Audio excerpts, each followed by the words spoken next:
Hello everyone, this is Michael from Valor Recon here today with another Valorant news video. In today's video, we are covering Valorant patch 4.05 and talking about everything new that is coming to the game with this update, kind of talking about the patch notes. Really quickly, before we jump into any of this, right now the patch has not officially released yet, which is significantly later than normal. Once that happens, there may be another video going up on my channel covering new skins, if any are added, as well as anything data mined. I do a series where I data mine each patch, so if you're interested in that, stick around on my channel for a little bit later. You'll be able to see all of that. Either way, let's talk about the update pretty quickly. First off, we have one agent change, and that is a nerf to Brimstone.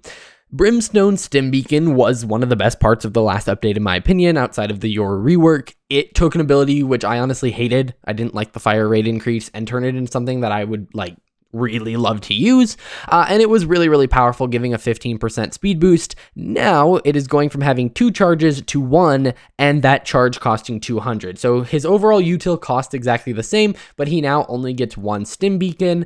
They basically said they wanted his stim beacon to be something that you had to use at the right time, not just something that you could throw around willy-nilly, and by making only 1 charge of it, that's what they were able to do. It's fine. I don't think it'll matter as much. You can still do the really fast site retakes, and I really do enjoy how they've kind of changed Brimstone to the fast site taker. You know, Astra's the global controller, Viper's the wall controller, Omen is like the quick, individual smoke controller, and Brimstone is the, massive, let's go controller where the stim beacon boosts you onto site and all those smokes come down at the same time. That's kind of how you can look at them. But yeah, that is what they have done in terms of agent balance. That's the only change in this update. Next, let's talk about the game system updates. Essentially, you can now import and export crosshairs to codes. So you'll have a crosshair and there'll be a button that's like, hey, export this to a code. And it'll basically be a set of, I assume, numbers and letters that then you can take that number of letters and import it into the game and get the exact crosshair setting. So for instance, if your friend has a crosshair you like, they can basically press a button, send it to you, maybe through Discord or through the game even, and then you paste it in and you get that exact crosshair. Pretty awesome. It's not something you're going to use a lot. I don't remember the last time I changed my crosshair to anything new, but it is kind of nice if you are wanting to copy a streamer's crosshair. I expect they'll have those codes available. Next, we got a change to the prioritize strongest weapon setting, which was a newer setting that was added where essentially after planting the spike or using util, it would, instead of pulling out your most recent weapon, it would pull out the best weapon.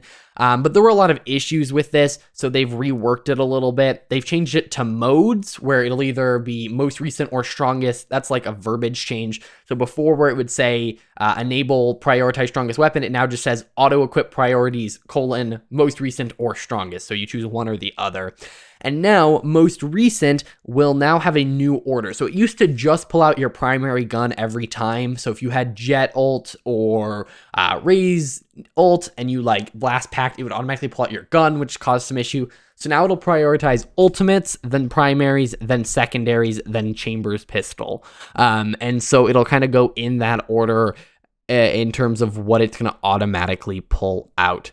And then there's adding a new setting, which is don't auto-equip melee, which skips past the melee when finding the most recent weapon to auto-equip. So what I think this setting's a lot more useful. Basically, if you're holding out your knife and you go to plant the spike, it will pull out something that isn't your melee. But if you go and plant with your classic, it'll still pull out your classic when you come out. So I think that's going to be the more useful setting. All right, the competitive updates that were added in the last one, where the map system, it would prioritize maps that players have not played recently, or more accurately, deprioritize maps that they've played a lot. That is now rolled out for all regions. And then there's been a couple of bug fixes as well. That is pretty much the update here today. Nothing super crazy, but it isn't an update that does nothing. We've had updates in the past that do literally nothing other than bug fixes, it feels like. This one has the new crosshair stuff, some Brimstone changes. I want to know all your guys' thoughts in the comments down below. Again, stay tuned for a video covering maybe new skins. The skins in the store right now have a week left, so it's possible they go back to an old bundle in the shop that they didn't release as a bundle. It's possible we see a couple different things, but once that patch comes out, we should have some more details on that. I'll see you guys in the next one. Bye.